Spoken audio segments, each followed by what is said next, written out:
is Letlive. My name is Jason Alon. I perform the vocal duties. It's a new thing in the band. We're here in Aberdeen at the moment. Third day of our headline tour, our first UK headliner, and coincidentally it landed us here in Scotland today on a very, very nice day, a very wonderful night. We're very excited. We're very anxious. We've never played Scotland before. So you guys just played Leeds this weekend, didn't you? How was that? Boring. Yeah, it was So boring. really No one uneventful. showed up. It was like 5 Empty kids. tent. Was that a tent we played? Or was it just like a side? I think it was like a bar, yeah. Sidebar. It's weird. I don't know. I think all those images that you find online are they're imposed. Photoshop. I'm pretty sure that's like They say Reading's probably the most rowdiest festival in Britain, so you think you'd fit right in there? It was fun. it was phenomenal. No, it was great. For sure, probably one of the most exciting things I've done in my life. I don't know you guys. No, sir. Played Reading. Rather mundane individual. That was pretty fun. It's not the only festival you've played as well. You've played Downloads a couple of months ago. How did that compare? Jason Security. Well, you did have a bit of trouble when you started this. Maybe explain what happened there exactly for those who don't know. Certainly. Punk rock happened, and no, I'm just. What really had happened is there was a lot of in between that was sort of edited out of the video. By no means is that anyone's fault at all. It's actually, to us, we thought it was quite comical. The way that it may have been perceived by some. There was just a lot that was going on down below in the pit area that sort of instigated and aggravated me. And then by the time that I was actually on stage, I assumed that we were okay, to play. And the gentleman grabbed me, and I just kind of lost my wits and just gave him a little shove with my foot. But yeah, well, my pants. I'm not gonna lie, my Bermuda shorts were a bit like restraining, so like it was hard to get the high kick. I was gonna go for the neck, the jugular, but I could only get his hip. No, not at all. It was okay. Everything was fine. We had a laugh about it afterwards, and even the head of security said, "You got to stick it to the man." And I think that was just a representation. It wasn't as much vitriol as it may have seemed. We're friends, and he bought me an Iron Brew. The choice of champions. So you think we'll invite you again then? Yeah, I would hope so. And Andy, the man himself, Live Nation, he was there after the kick. So I believe he might have indulged himself for a little bit. You guys want to be in the You guys want to hang out, or? Yeah. You sure? Come on. What's your name? Charmaine. Charmaine? Yeah. This is Charmaine, everyone. This is the newest member of Letlive Incorporated. Yay! What's that? Wait, what's that? You'll find out. Where? When you get all your fan mail. When you go to the show. Charmaine at thisisletlive.com. Everyone go ahead and send her emails, photos. Very Good to meet you. Do you use Bible bashers? Nah, definitely. Bible vouchers? What? Well, do you want to answer that question? Are you Bible bashers? Yeah, fuck it. Bye! See you later. So is that like Bible thumper? No, because it's like the antithesis. Do you think she made the dinosaurs? Perhaps. So in closing, Letlive our Bible vouchers. By a friend. What's the headlines right there? That's pretty strange. So back to the main topic here. Yeah, download was fun, and everything was fine, and it was just a huge misunderstanding, but quickly clarified pursuant to the show, so it was good.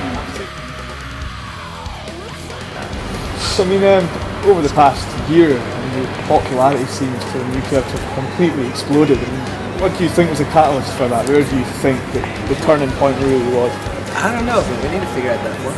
Bible bashing. Bible bashing, maybe, yeah. I have no idea. I think it's a matter of circumstance, and we always talk about it like whatever you would dub success being, or anything like that. These sort of catalysts are just a result of a lot of it's luck.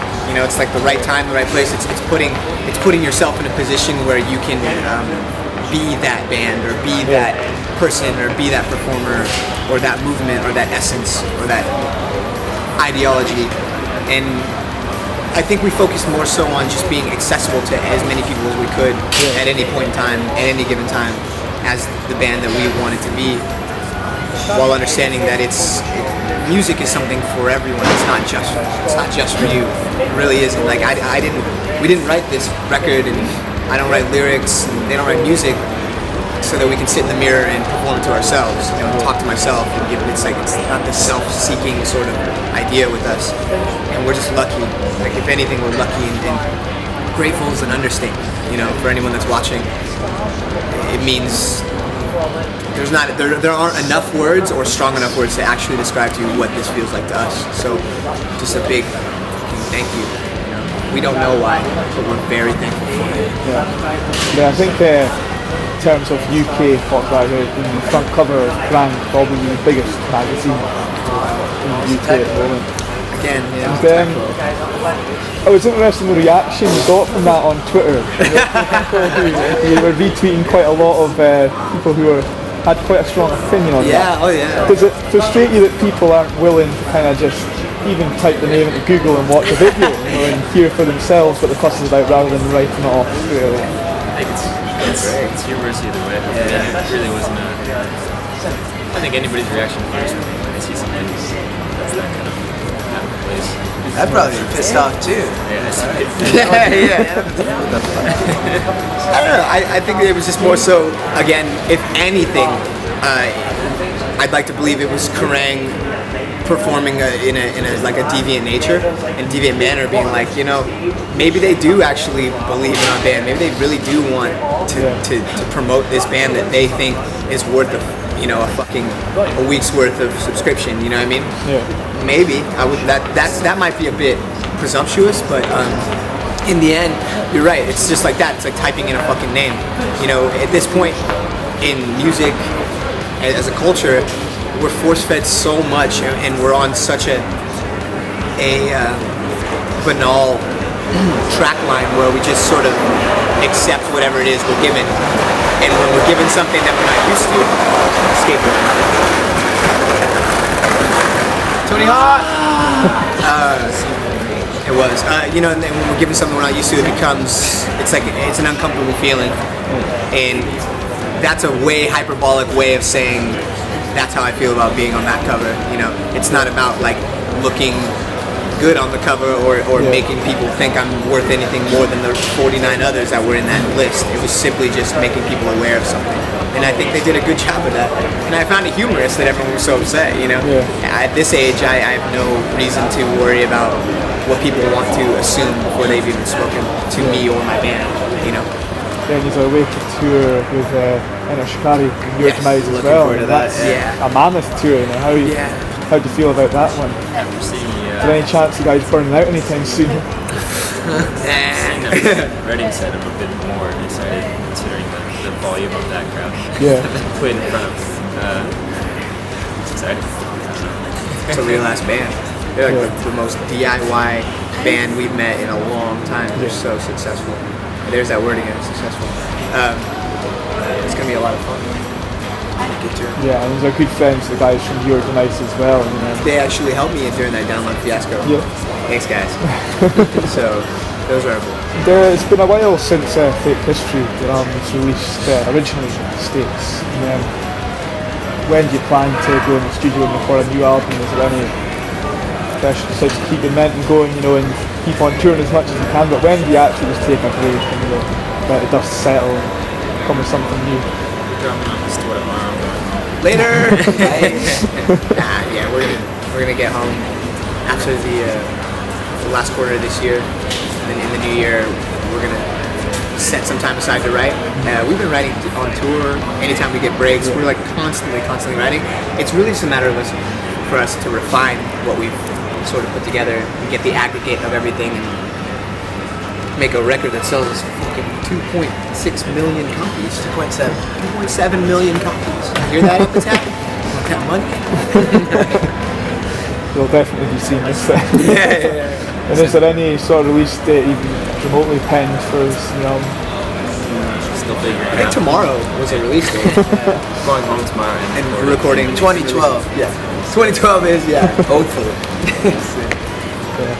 Well, I've actually got a few questions from some of our readers asking. Some are more interesting, others 3 actually. It's someone called Alex Keith's birthday. They wanted to know if you guys tour a lot, and also if he's had a birthday while on the road. I mean, how do you celebrate it without loved ones at home? Are there any funny pranks you'd have got to tell that? My birthday. RJ made it a point to give me a really good birthday. A lot of people said happy birthday, and they got me balloons. It was really cool. I'll show the short one.